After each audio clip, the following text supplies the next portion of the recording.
I have a huge vivarium full of ant and termite colonies, including of course lots of other organisms living together in harmony. This isolated ecosystem is even so diverse to an extent that I can't identify the majority of the multifarious inhabitants inside. One of those are these small pinkish colored springtail looking thingies. As you can see, they can walk on water. They also seem to ingest some purple fungus. Cool, isn't it?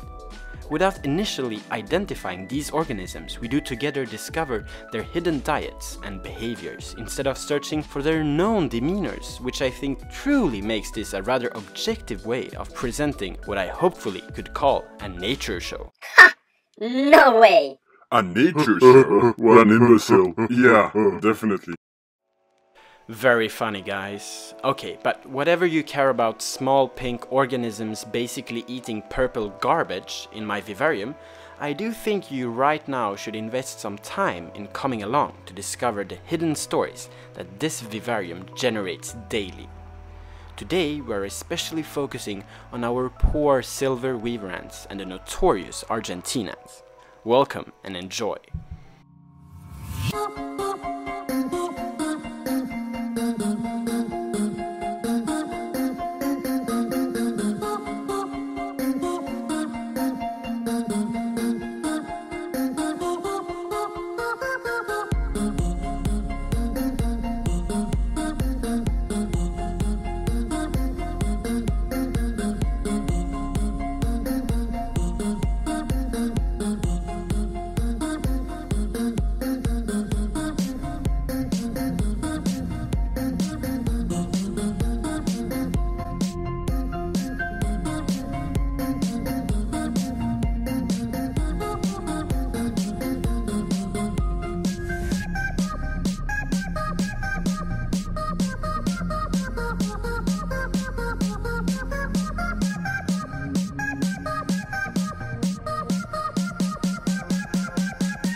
Well, let's begin this. In this vivarium, we had a beautiful, majestic silver weaver ant colony that resided in a cluster of leaves that they had glued together with help of their larva's silk. Check out the annotation above to watch the video about their introduction.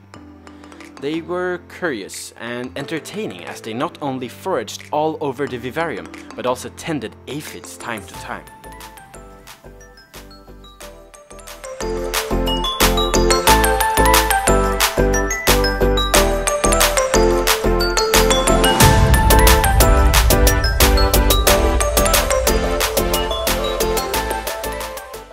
But all that changed after that an invasive argentine ant colony managed to infiltrate itself into my vivarium.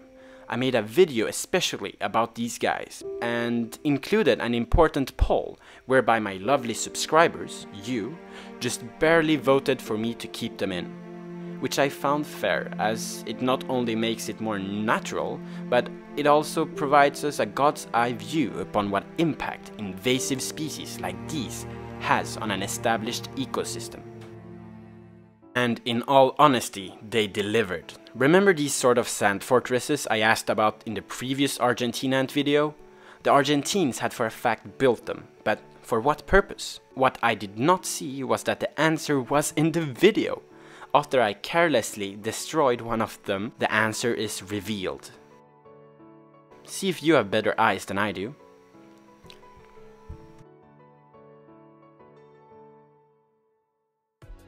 Did you manage to see it? Let me show you again. It is very hard. Have a look at that bright sand grain looking thingy there. That is, believe it or not, an aphid. How amazing is that? More even, I could distinguish another one on the other side of the branch. That same colored spot with two extended legs, I suppose. Pretty cool. So this means that they created small, almost arboreal sand fortresses to protect their aphids. That is so amazing on so many levels. Wow! My fascination for the Argentine ants rose coherently to all the other ant species inside. Probably the best indicator of their dominion in this tank is their regular nuptial flights. The Fadol often climb up the tallest of the termite peaks in order to let go of their offspring up to the sky in order to mate. It feels pretty good to endorse the rather urban but wild population of ants in Bangkok City. Even the dinosaur ant colony has nuptial flights now and then, as the males of the colony occasionally exit the colony to fly out for the virgin queens. For you that hasn't seen it yet, in my previous video I had stunning footage of an army ant nuptial flight. Don't forget to check it out. I got totally mind blown by the magnitude of these flights, and the queens are huge. And now, believe it or not, I had two rare occasions when our beautiful silver weaver ant colony that we talked about before let go of their offspring. I caught some of them because they apparently managed to mate within the vivarium, which I find bizarre, but which ended up with me reintroducing them afterwards because of my failure in raising them individually. But the last reintroduced queen went straight back to the rather unbusy nest, which intrigued me, so I placed some apple just outside to see wherever they had moved or not. But to my surprise, I saw an Argentine ant eating from it instead. My heart froze. Oh no, Argentine ants everywhere. I decided quickly to save the nest. But to my horror, I discovered that the nest wasn't abandoned, but that only 2 queens and 1 worker remained within the colony. I placed them in a test tube in the hope of them to recover, but just as my other colonies I'm raising outside the tank, well, my other colonies are succeeding. It's not only ants for that matter, look at all these beautiful colonies I'm raising. But yeah, okay, bottom line, they didn't make it. The recovery didn't happen, and I did what I thought most logical, to introduce them back to the vivarium. And I made some artificial nest for them on a branch unfrequented by other ants, and introduced them just next to it. The worker immediately went out, but the queens remained in the previous nest, never to be seen again, as they were all gone the morning after.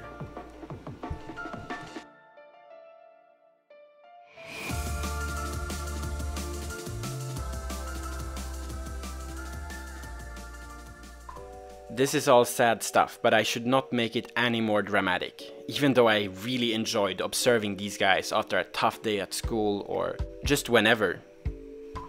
But this still left me with a returned question concerning the antagonists of this happening, the Argentine ant colony. I actually tried myself to identify the nest, but with no further luck. They just couldn't be removed, and I thought that since we already took a stance of leaving them inside and observe, why not just do so and live with the consequences? So that's what I have decided to do. They are quite entertaining to observe, to be honest, always up to something in the vivarium. Interestingly, they never dominate food. It's always other ant colonies that claim whatever I feed the vivarium. But they are so incredibly efficient at grasping everything they can before other ant colonies even had the time to commit, which apparently differentiates them because of their alien tactic. To be fair, this happening might support the rather pessimistic argument against this entire idea of keeping ant colonies together, and I partly support it as well, as mixing certain species together could deviate into a carnage of cruelty. But as long as the organisms within has at least approximately the same circumstances as in nature, I find it even more ethical than caring for them in a monotonic and artificial setup. I see nature as an interdependent web constructed by internal opposing forces that predominantly shapes its construction for the greater good of the entity or the organisms within. So why wouldn't we try to replicate it? It does require extensive knowledge, as certain species require certain conditions in order to live in a natural replica of their habitat that provides them a fair display of outcomes and opportunities, not only for themselves but compared to other coexisting organisms. And this was unfortunately not the case with Argentine ants that against my will invaded my tank. This is also quite illuminating, as if we widen our perspective on this is what is happening all over the world as we introduce invasive species to exotic regions that causes these unfairnesses, hence imbalance, that often result in elimination of other species, such as our silver weaver ants. Some argue it is evolution taking place, but is it really? What do you think? Nevertheless, we are now taking a dip into the pool.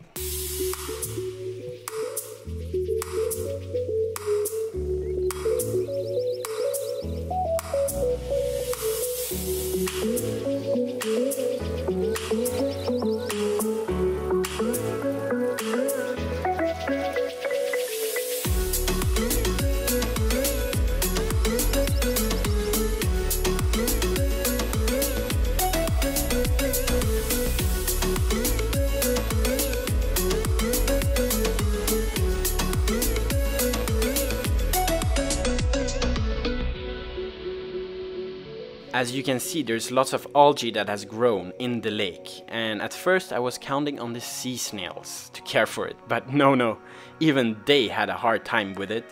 So I decided to simply remove it, but it will grow back for sure, so I would need some recommendation of animals that could care for it, hopefully.